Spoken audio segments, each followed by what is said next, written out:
Hello, my name's Sammy Hexter-Andrews and I'm a visual abstract artist based in Hampshire in the UK. This is my studio, so welcome to my studio. Over the next 15 minutes I will be talking to you about my artwork that I create, how I create it, and also you have an opportunity to win a £400 voucher from the Bloomz to buy a piece of artwork from any of the artists in the premiere.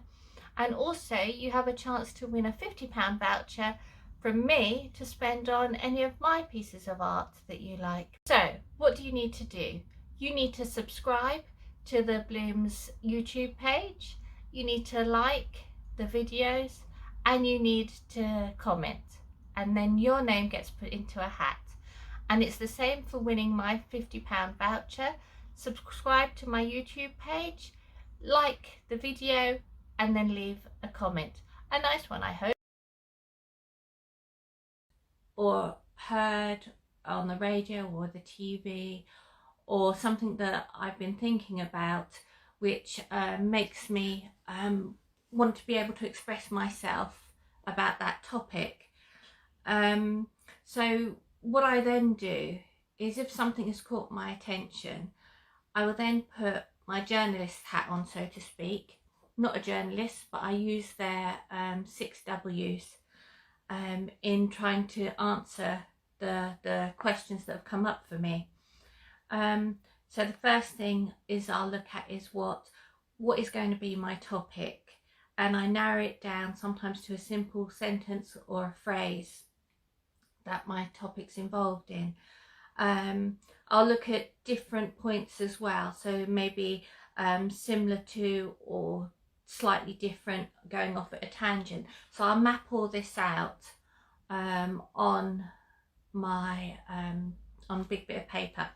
So I map it all out, and once I've decided what the topic's going to be, it's then I look at the when did it take place, where in its history timeline. So say if it's a news event, what happened before that event happened, what was the lead up to it, what's happening now, and what could be the possible consequences of it. So that's the second point I look at. The third point I look at is who. So we've got what, when, now who. Who's involved in it? Is it human? Is it animal? Is it the environment? Have a look at who's involved in the topic. What will be the benefits of it to that person or animal or the environment? What are the benefits of what's happening to them, or what are the detrimental effects of what's happening? So who will be harmed? So I look at that and I map that down, and then I look at where is it taking place, when did it take place, will it take place, for example, looking at who's affected by the location of what's happening. An example of that is when I was looking into the wildfires of 2020 and mapping that out and how it all spread and who was affected. It wasn't just the people local to the fires, it was the animals, it was the environment, it was the knock-on effect of that, because you know everything then one thing leads to another, so it's mapping all that out. So we've got what, when, who, where, and then why.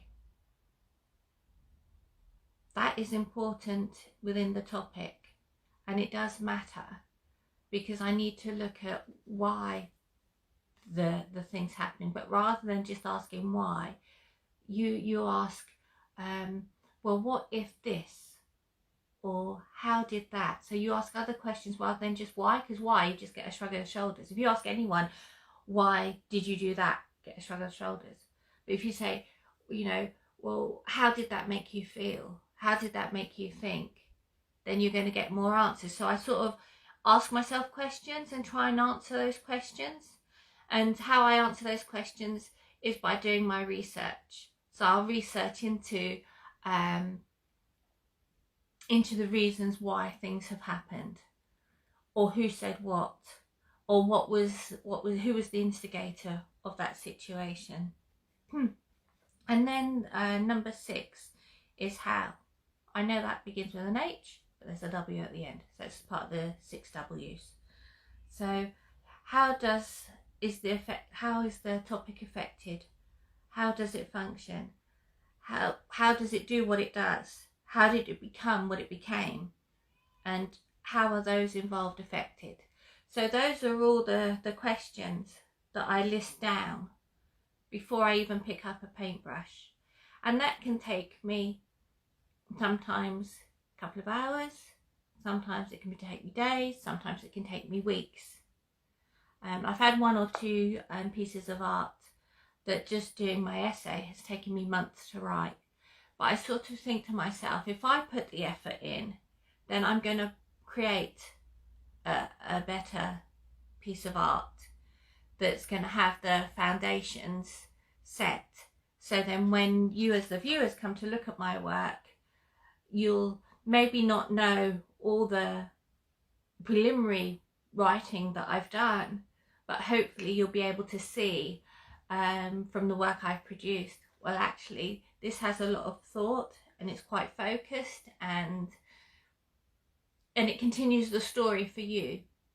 So what you may only have as the viewer is the title of the piece, but it's also, I sort of think the title is very important too, because it sets the scene for what you're looking at.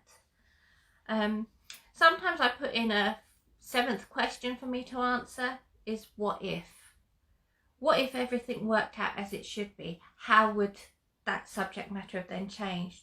What if it didn't work out as how it did? What if it went a different way? What's the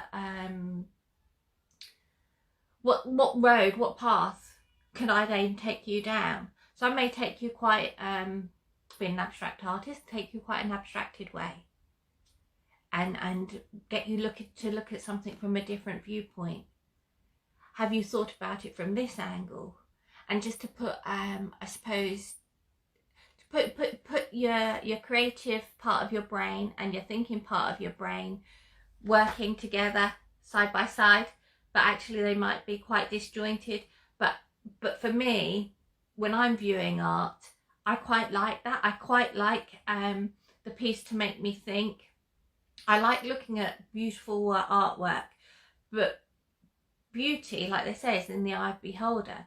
So it could be something that another person might think is quite grotesque to look at, but it's all the thoughts and everything behind it that I really like, and how the artist makes me think. So I'm hoping that my work will have the same effect. Not all pieces, you know, some pieces are very light and fun, and I just want you to love it because you love it, and no other reason. But if there's the thought behind it, and say if you came to my open studio, I normally put a little bit of writing by each piece, and so then there's the thought behind it, so you can see where I'm coming from, and you may go, oh, I didn't think of it that way, or actually, oh no, Sammy, you've got this so wrong, because what actually was happening at that time was X, Y, and Z. But that means that we're having that conversation about that piece of work, but you're having that conversation with the piece of work. Does that make sense? So you're continuing the narrative I've started. So that was a little bit about my process and how I create the work, and my thoughts and feelings behind how I go about it. I'm very different, as you can hear, from other abstract artists, but what I really want to get across is that abstract art isn't always just throwing paint at a wall. Sometimes some artists do that because you want to get a bit of energy into the painting, a bit of movement into it. But there's always a reason behind it.